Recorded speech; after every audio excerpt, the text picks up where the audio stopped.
Hola a todos, esto es una nueva edición de Zona Mixta, el podcast en español de Around the Rings. Yo soy Sebastián Fest y estoy acompañado, como siempre, por el gran Miguel Hernández. Miguel, espero que estés muy bien hoy. Saludos, cómo no, como siempre, aquí estamos. Y vamos a comenzar hablando en esta edición, en esta semana, de lo que fue el gran tema del deporte, de la política del deporte en estos días, que es la tensión con la FIFA a propósito de la propuesta de Gianni Infantino, de su presidente, para celebrar un Mundial de Fútbol cada 2 años. Recordamos, hasta hace apenas una semana, el Comité Olímpico Internacional realmente no se había pronunciado. Al presidente Tomás Bach le habían hecho una pregunta hace más de un mes y había dicho que iba a esperar a ver cómo se desarrollaban las cosas, y comentó que era muy interesante, lo que fue claramente una ironía, lo que estaba pasando. Pero en los últimos días las cosas se aceleraron. Primero el sábado con un comunicado muy contundente del COI, luego el lunes con una declaración del Comité Olímpico Internacional Around the Rings, donde deja en claro que Infantino nunca se comunicó con Tomás Bach para avisarle sus ideas. Recordemos que Infantino es miembro del COI y Bach es su presidente. Y luego con la muy tormentosa reunión que tuvo Infantino con las 55 federaciones miembros de la UEFA este martes, una reunión a cuyo contenido pudimos acceder, donde le dijeron de todo menos bonito. Sí, así es como tú comentas, y la repercusión que ha tenido estas reuniones, porque es que no solamente se trata de la familia balompédica. Esto trasciende, teniendo en cuenta muchas razones, entre otras cosas, lo que significa la industria del fútbol, lo que significa el fútbol como deporte universal, el calendario tan intenso e injurioso que una Copa Mundial cada 2 años, ya otras federaciones internacionales no lo ven con muy buenos ojos, porque trastoca todos los planes que ya fueron trastocados con una postergación de 1 año de los Juegos Olímpicos de Tokio. No olvidar esto, Sebastián. Sí, es un tema, ¿no? El de la Copa del Mundo cada 2 años. Obviamente una federación, cualquier federación, tiene derecho a intentar promover su deporte de la mejor manera que le sea posible o que imagine que le es deseable, pero no hablamos de cualquier federación, hablamos del deporte más importante del mundo, y en este caso la FIFA se siente en igualdad de condiciones al COI, si no superior.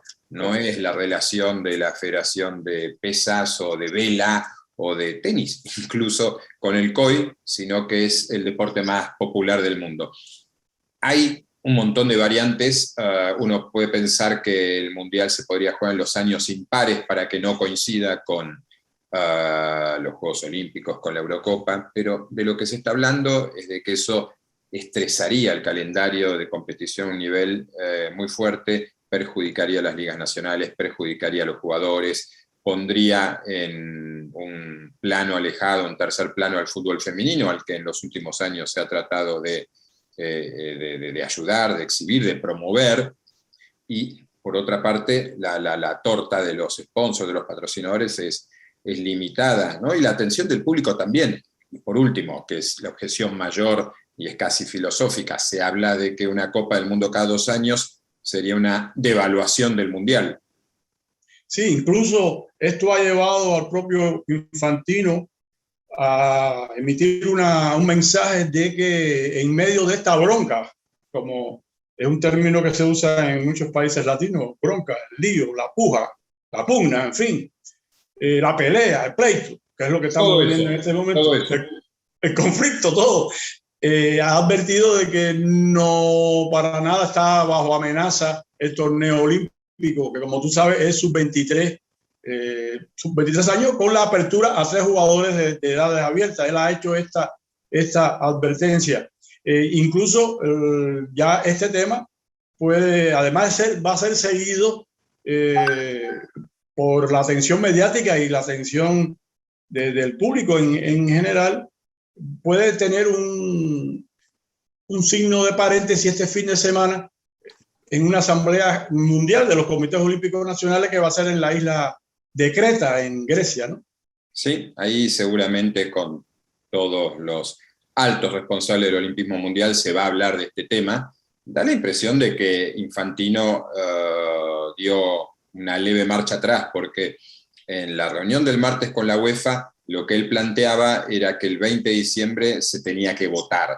Y en la FIFA, como bien sabes, hay 211 federaciones y se vota y se decide y se aprueba por mayoría absoluta. Entonces, Infantino tiene los votos, porque sin dudas África, Asia, Oceanía, la CONCACAF le aportarían los votos suficientes para aprobar un proyecto como este. El problema es que tiene en contra a Europa y a Sudamérica, que son las dos únicas regiones con campeones del mundo, son las regiones con historia verdadera en el fútbol.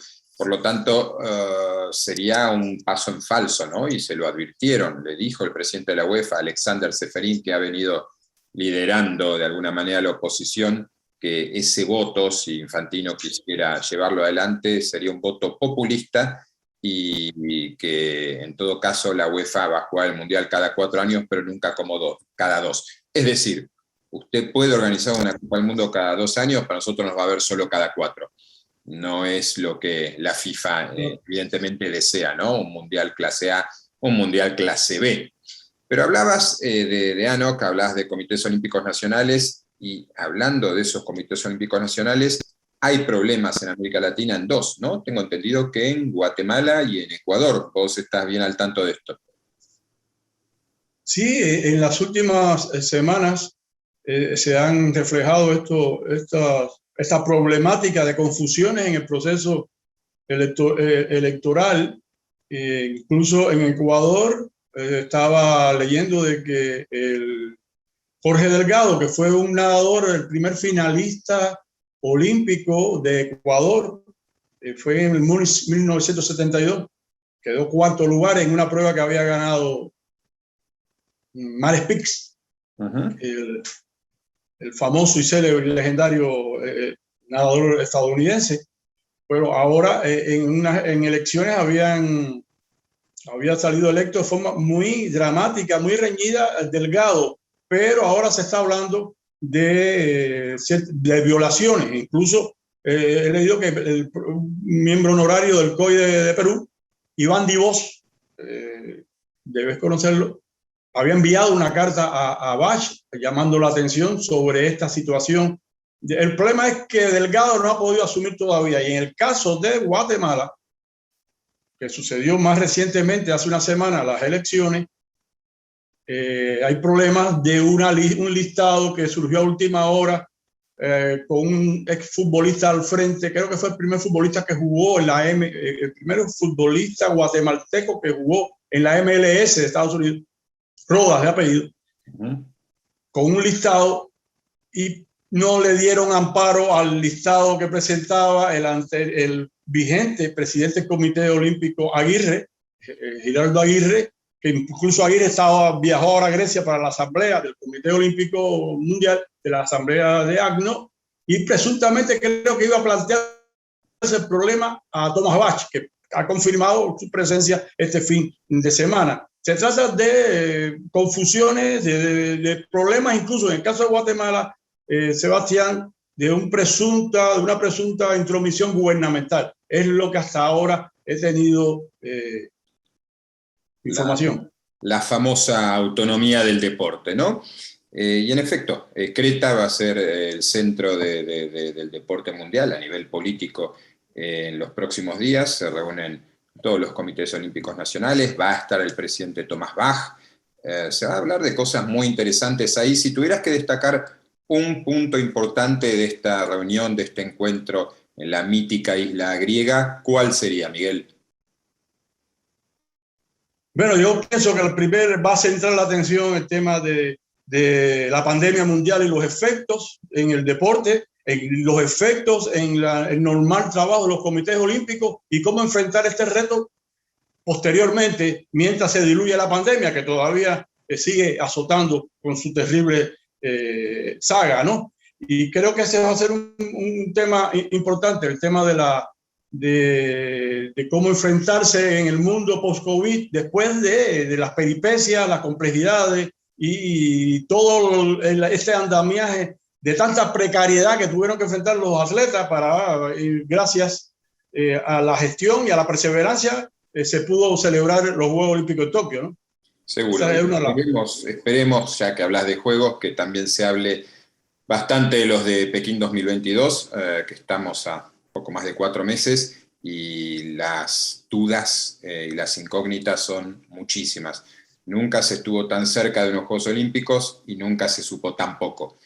Creo que con esto, Miguel, dejamos esta edición de Zona Mixta, diciéndole a nuestros oyentes que los esperamos dentro de una semana para seguir hablando sobre el mundo olímpico y de las federaciones deportivas internacionales, que está tomando velocidad post pandemia y seguro tras la reunión de ANOC va a tener mucho para ofrecer y para analizar. Un placer verte, Miguel. Seguimos en contacto. Seguro.